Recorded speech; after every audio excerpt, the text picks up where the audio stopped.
তো হ্যালো বন্ধুগণ, আপনাদের সকলকে বোর্ডিং পাঠশালাতে আরও একবার স্বাগতম। আজকে আমরা ক্লাস 8 পরিবেশ বিজ্ঞানের 5th চ্যাপ্টার প্রাকৃতিক ঘটনা ও তার বিশ্লেষণ থেকে কিছু খুঁটিয়ে বের করা গুরুত্বপূর্ণ প্রশ্ন উত্তর নিয়ে আলোচনা করব। তো চলো বেশি দেরি না করে ভিডিওটি শুরু করা যাক।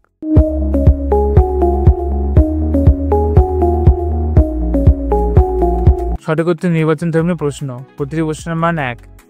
প্রথম প্রশ্ন, উপরের আকাশ, আয়নমণ্ডল ও ভূপৃষ্ঠের মধ্যে বিভব পার্থক্যের মান 4 × 10⁵ ভোল্ট। পরের প্রশ্ন 2, পৃথিবী জুড়ে প্রতিদিন ঝড় বৃষ্টির মোট সংখ্যা প্রায় 4 লাখ। নেক্সট প্রশ্ন 3, ঝড়ের মেঘের নিচের দিক ঋণাত্মক তড়িৎগ্রস্ত। নেক্সট প্রশ্ন 4, ঝড়ের মেঘের উচ্চতা 12 থেকে 13 কিলোমিটার। নেক্সট প্রশ্ন 5, বজ্রপাতের সময় নিরাপদ আশ্রয়স্থল নয় কোনটি? উত্তর হলো উচ্চ গাছের তলা। নেক্সট প্রশ্ন 6, বজ্রবহের উপরে প্রান্তে থাকে সূচিমুখযুক্ত পরিবাহী। নেক্সট প্রশ্ন 7, ফুসফুসের ক্যান্সার একটি অসংক্রামক মহামারী, এর উদাহরণ। নেক্সট প্রশ্ন 8, ম্যালেরিয়া কথাটির অর্থ হলো খারাপ বায়ু। নেক্সট প্রশ্ন 9, কোন দিকটিকে বিশ্ব ম্যালেরিয়া দিবস হিসেবে পালন করা হয়? উত্তর হলো 25 এপ্রিল। নেক্সট প্রশ্ন 10, ডায়রিয়া রোগের জন্য দায়ী অণুজীবটি হলো রোটাভাইরাস। নেক্সট প্রশ্ন 11, ডটসের মাধ্যমে কোন রোগ নিয়ন্ত্রণ করা সম্ভব? উত্তর হলো যক্ষা। নেক্সট প্রশ্ন 12, কোন রোগের অন্য নাম দমদম জ্বর? উত্তর হলো কালা জ্বর। নেক্সট হেডিং 2, অতি সংক্ষিপ্ত উত্তরধর্মী প্রশ্ন।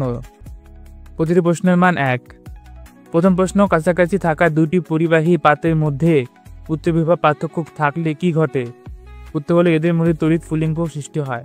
দ্বিতীয় প্রশ্ন, একটি পরিবাহী তারের দূর প্রান্তে বিভব পার্থক্য সৃষ্টি করা হয় তড়িৎ কোষের সাহায্যে। উপরের আকাশ, আয়নমণ্ডল ও ভূপৃষ্ঠের মধ্যে সবসময় মৃদু তড়িৎ প্রবাহ হয়। নেক্সট প্রশ্ন 4, ঝড়ের মেঘের আধানের দরুন ভূপৃষ্ঠে ধনাত্মক তড়িৎ ধান আবিষ্ট হয়।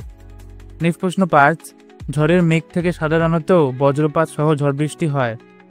6, ঝড়ের মেঘের উচ্চতা 12 থেকে 13 কিমি বা তার চেয়েও বেশি হয়, সত্য না মিথ্যা? উত্তর হলো সত্য। পরের প্রশ্ন 7, উপরের আকাশ ও ভূপৃষ্ঠের মধ্যে মোট তড়িৎ প্রবাহ মাত্রা ও 100 ওয়াট বাতির প্রবাহ মাত্রার অনুপাত প্রায় কত? 4000 অনুপাত 11। নেক্সট প্রশ্ন 8, বজ্র নিবারককে বজ্রবহ বলা হয়। নেক্সট প্রশ্ন 9, বজ্রবহ বাড়ির ভিতরে দেওয়ালে লাগানো হয়, সত্য না মিথ্যা? উত্তর হলো মিথ্যা। নেক্সট প্রশ্ন 10, বজ্র নিবারক তৈরি করতে কোন ধাতুর পাত ব্যবহার করা হয়? তামার পাত।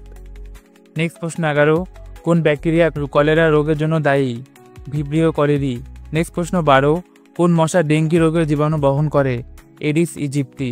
নেক্সট প্রশ্ন 13, কোন ধরনের মাছি ইঁদুরের দেহে প্লেগ রোগের ব্যাকটেরিয়া বহন করে? জেনোপসিলা চিওপিস। নেক্সট প্রশ্ন 14, বিশ্ব স্বাস্থ্য সংস্থা দ্বারা ঘোষিত প্রথম 3টি মহামারীর নাম কি? প্লেগ, কলেরা ও পিতজ্বর। 15, প্রথম কোন ভারতীয় বিজ্ঞানী কত সালে কালাজ্বরের ওষুধ আবিষ্কার করেন? ভারতীয় বিজ্ঞানী উপেন্দ্রনাথ ব্রহ্মচারী 1922 সালে কালাজ্বরের ওষুধ আবিষ্কার করেন। নেক্সট প্রশ্ন 16, টিবি বা যক্ষা ড্যাশ বায়ুবাহিত মারণ রোগ, ব্যাকটেরিয়া গঠিত। নেক্সট প্রশ্ন 17, বিশ্ব স্বাস্থ্য সংস্থা দিনটিকে বিশ্ব হেপাটাইটিস দিবস হিসেবে ঘোষণা করেছেন 24 জুলাইকে।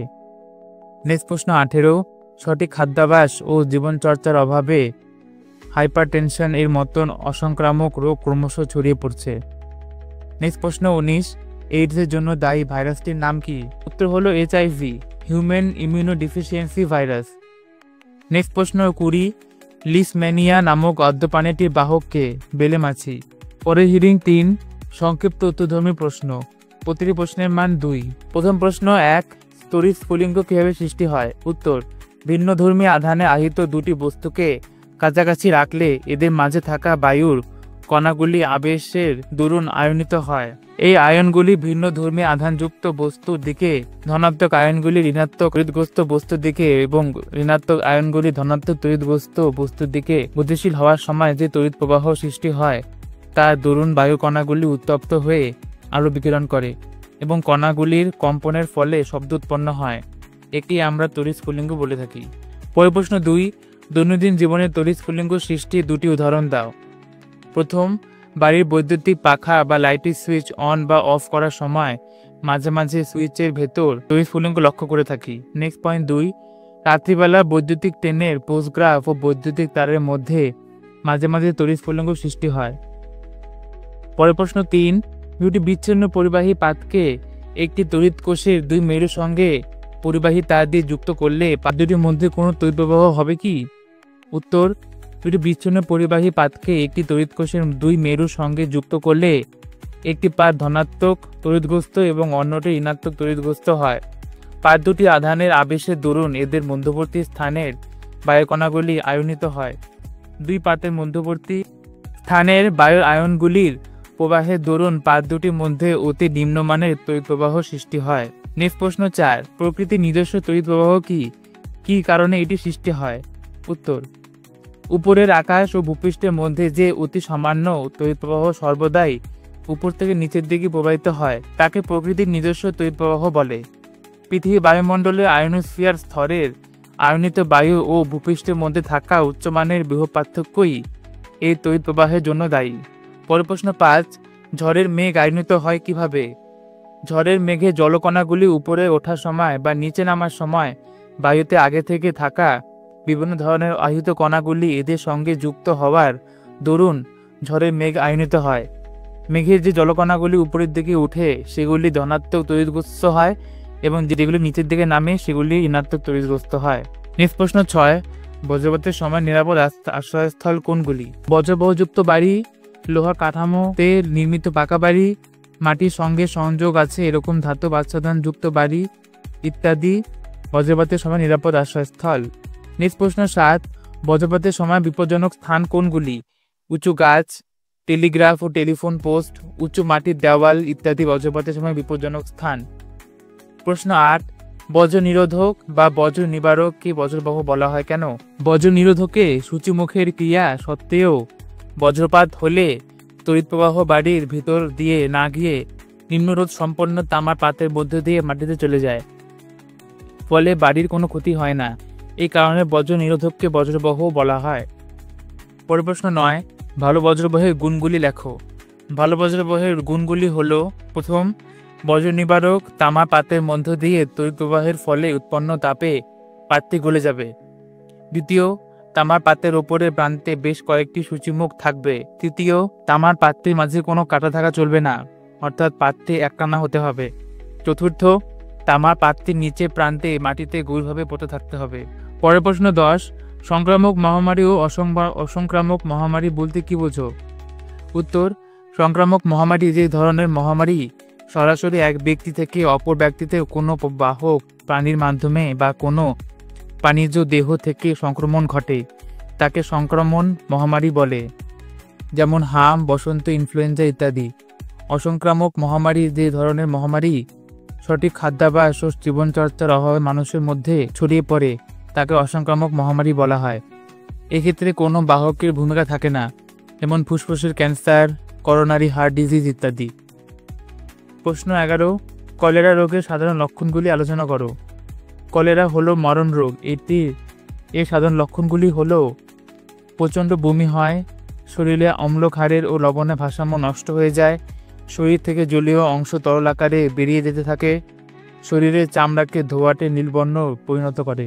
পরের প্রশ্ন 12, ম্যালেরিয়া রোগের সংক্রমণ কিভাবে ঘটে? ম্যালেরিয়া একটি মশাবাহিত রোগ।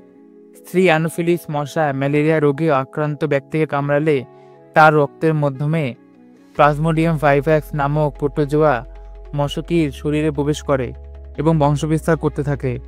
এরপর ওই মশকি সুস্থ মানুষের কামড়ালে প্রোটোজোয়া সে মানুষের দেহে প্রবেশ করে ও ব্যক্তিটি ম্যালেরিয়া রোগে আক্রান্ত হয়।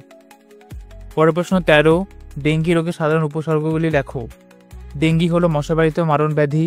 এই রোগের সাধারণ উপসর্গগুলি হলো অনুচক্রিকার সংখ্যা ভয়াবহভাবে হ্রাস পেয়ে রক্ত জমাট বাঁধতে পারে না, অতিরিক্ত রক্তক্ষরণ হয়, ভয়াবহ জ্বর, মাথার যন্ত্রণার সাথে গাঁটে গাঁটে ব্যথা হয়, রোগ প্রতিরোধ ক্ষমতা হ্রাস পায়। পরের প্রশ্ন 14, বেলে মাছে কিভাবে কালাজ্বর ছড়ায়? লিশম্যানিয়া নামক প্রোটোজোয়া বা আদ্য প্রাণীর আক্রমণে কালাজ্বর হয়। বালি মাছি বাহকরূপে এই আদ্য প্রাণীটিকে বহন করে। এরপর এই মাছি দ্বারা সংক্রমিত খাদ্য খেলে সুস্থ ব্যক্তির দেহে আদ্য প্রাণীটি প্রবেশ করে ও ব্যক্তিটি কালাজ্বর নামক মারণ ব্যাধিতে আক্রান্ত হয়। পরের প্রশ্ন 15, কোন ধরনের খাবার থেকে ডায়রিয়া রোগ সংক্রমণ সম্ভাবনা থাকে? সাধারণ দূষিত জল, অরক্ষিত খাবার থেকে ডায়রিয়া রোগের সংক্রমণ ঘটার সম্ভাবনা থাকে। পরের প্রশ্ন 16, সার্স সম্পর্কে যা জানো লেখো। সার্স হলো একটি ভাইরাস ঘটিত সেভার অ্যাকিউট রেসপিরেটরি সিনড্রোম। এই ভাইরাস ঘটিত রোগটি প্রথম 2003 সালে এশিয়াতে দেখা যায়, এরপর ছড়িয়ে পড়ে উত্তর ও দক্ষিণ আমেরিকা এবং ইউরোপে। এই রোগের প্রধান উপসর্গগুলি হল প্রবল জ্বর, মাথা যন্ত্রণা ও শরীর ব্যথা। এটি একটি ভয়াবহ ছোঁয়াচে রোগ। এর প্রকোপ থেকে বাঁচার একটিমাত্র উপায় হলো নাক মুখ চাপা দিয়ে মুখোশ ব্যবহার করা, সামান্য ব্যক্তির থেকে নিরাপদ দূরত্ব 3 মিটার বজায় রাখা এবং বারে বারে হাত সাবান দিয়ে পরিষ্কার করা। নেক্সট প্রশ্ন 17, ইনফ্লুয়েঞ্জা রোগের নিয়ন্ত্রণ কিভাবে করা হয়? উত্তর, ইনফ্লুয়েঞ্জা রোগ একটি ভাইরাস ঘটিত রোগ, ফলে এই রোগ নিয়ন্ত্রণে অ্যান্টিবায়োটিক নিলেও প্রচুর পরিমাণে জলপান করলে রোগের কিছুটা উপশম হয়। বিশ্ব স্বাস্থ্য সংস্থা ঘোষণা করেছে এই রোগ নিয়ন্ত্রণের একমাত্র উপায় হলো ইনফ্লুয়েঞ্জা টিকাকরণ। তো বন্ধুগণ, 5th চ্যাপ্টার প্রাকৃতিক ঘটনা তার বিশ্লেষণের অতি গুরুত্বপূর্ণ প্রশ্ন তো এখানেই শেষ হলো। ডিসক্রিপশন বক্সে পরিবেশ ও বিজ্ঞানের প্লেলিস্টের লিঙ্ক দেওয়া আছে, সেটা অবশ্যই চেক আউট করুন। আর আপনাদের ভিডিওটি ভালো লাগলে একটু লাইক করুন, সাবস্ক্রাইব করে যান। আর এই ভিডিও দেখতে দেখুন বণিক পাঠশালা। ধন্যবাদ।